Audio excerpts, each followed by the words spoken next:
Hello everyone, I hope all of you are doing great, and today I will be discussing with you three hard boundaries questions. Now, all of you must know that boundaries is a part of standard English conventions, which is almost 26% of the entire paper.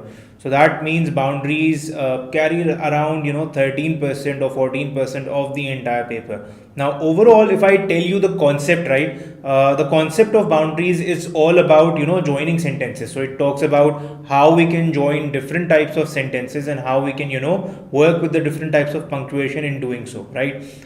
It also has the uses of different punctuation marks, so we have to understand how that happens.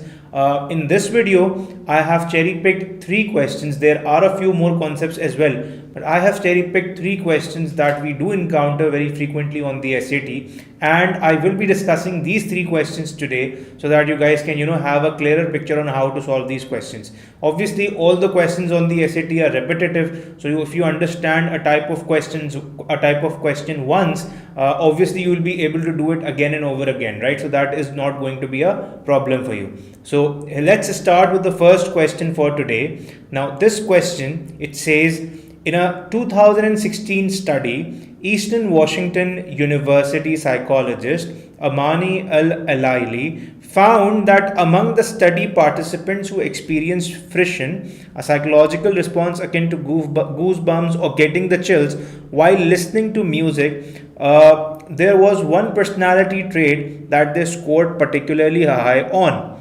openness to experience. Now, the sentence is the first sentence, if you look at it closely, it is ending on high on, right? So over here, if you write this, right, if I write it over here, so this is ending on this part, right? And if you see what is written after this, it is openness to experience, right? And needless to say, the questions that you will have for all the questions of standard English conventions, whether it is boundaries or it is form, structure and sense, it is going to be consistent, right? Like we have it over here. Which choice completes the text so that it conforms to the conventions of a standard English? It is going to be the same, but you have to work out that convention after looking at the option choices. So if you look at the option choices, you have a period over here, you have a semicolon over here, you don't have any punctuation over here, and you have a colon over here. So the difference of options is telling us that this pretty much looks like to be a question from boundaries, right? And if we look at it over here, so the second part is, it's not an independent sentence. So if we have two independent sentences, we can join them using a period, we can join them using a semicolon. Obviously we cannot do that over here because the second sentence is not there. But if we look at the meaning of the sentence, the first sentence is telling us about a trait or discussing a trait that they scored particularly high on, and the second sentence is telling us openness to experience. So this openness to experience is what? This is a trait. So the first sentence is telling you that there is a trait, and the second part of it, or the part that is preceding it, which is obviously dependent, that is telling you what that trait is. So it looks like to be that the second sentence is the explanation of the first part, right? So it has to be what? It has to be the explanation of the first part. So we have to look for colons if we want to look for explanations, right? So we don't have it over here in option A, we don't have it in B, and we don't have it in C. So the answer over here is going to be option D, because we need explanation and there is only colon that can help us do that, right? So option D is going to be the answer over here for this question. So the next question that we have, if we read it, it says, in 2018, a team of researchers led by Dr. Caitlin Wallen compiled every available measurement of ocean mixing rates from the past 2 decades. With this novel data set, the team was able to determine how current-driven mixing varies across regions and what impact it has on the distribution of heat and nutrients in the ocean. So if you look at it, obviously this sentence is a list, right? Because you have and over here, and what's written after it, it's not an independent sentence. It's not, right? Again, so this is the first part of the list. The team was able to determine. What was the team able to determine? The first one was how current driven mixing varies across regions. This was the first part that they determined. And the second part was what impact it has on the distribution of heat and nutrients in the ocean, right? So this is the second part that they determined. So that is how it works. Now if you have these two parts and if you have this as x and y in a form of a list, so we have to understand, if you have a list that has two components or that has two elements, right, you will never use a comma in that list. But if you have a list that has three components, so for example, if I make it x, y and z, then you have to write commas in that list. So that is how it normally works. So over here we don't need anything, we don't need any punctuation mark, right? So obviously option A cannot be your answer. There is no description, that is why option B cannot be your answer as well.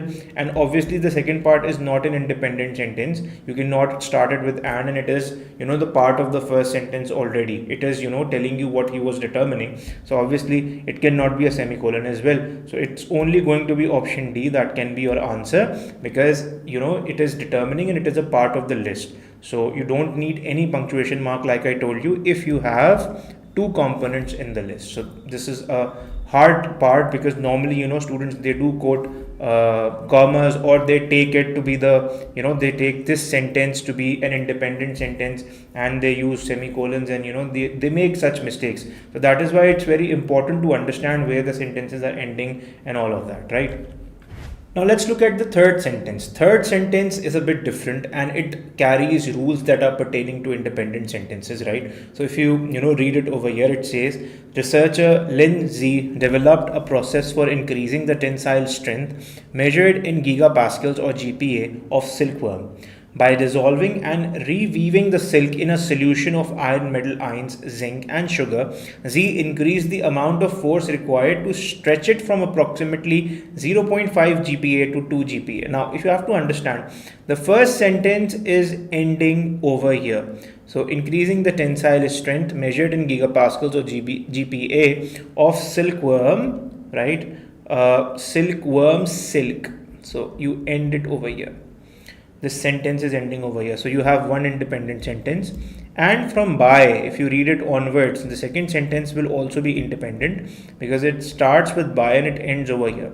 So when you have two independent sentences, there are 5 ways to join them, right? So what are those 5 ways? You can either join them with a period, you can join them with comma and fanboys, right, or what we call coordinating conjunctions, or you can join them with semicolons, or you can join them with semicolon conjunctions and commas, or you can join them with colons if the second part of the sentence is independent, and with that it is the reason of the first sentence as well. So these are the 5 choices that you have if you want to join two independent sentences, right? So over here, if you look at the options, which is the option that has any one of these 5 options, you have to look for that option. So if you look at option A, it has a comma but it does not have these fanboys. So if you join two independent sentences using only a comma, it becomes a comma splice error, right? So this cannot be your answer. If you look at option B and C, now the problem with option B and C is that both the sentences do not have a comma. You have to understand, if there is no semicolon, period or colon, then obviously you need to have a comma. That's the only thing that you can use to join the two independent sentences. And when you do not join when you join two independent sentences without using a comma, whether you have the connective or not, that is incorrect, and this error is called run on fragment. You can write it down. When you join two independent sentences without using a comma, whether you have the connective after it or not, like in option B, you do not have the connective, but in option C, you have the connective. But both of them, because they don't have a comma, they will be considered as run-on fragments and they both will be incorrect. It's only option D in which you have a period over here, and period is one of the ways in which you can join two independent sentences. That is why option D will be your answer. So what you need to understand is that it is very important for you to recognize and understand whether the sentence that you are working on is independent or not, because that is what will tell you which strategy or which option or which punctuation you have to go with. That is the first thing. So you have to understand that independent sentences are the ones that have verbs, that have subjects, and they have complete ideas, whereas the dependent ones are those who lag in the independent ideas. They don't form a complete sense, right? So that is very important, and as you practice, you will understand how you can check on independent and or dependent sentences. That is the very important thing. So these were three hard boundaries questions. We'll be coming up with more videos with different type of questions, telling you how you can solve them. Do subscribe to our channel and let us know if you have any questions in the comment section. Thank you so much. This was Talal Hussain.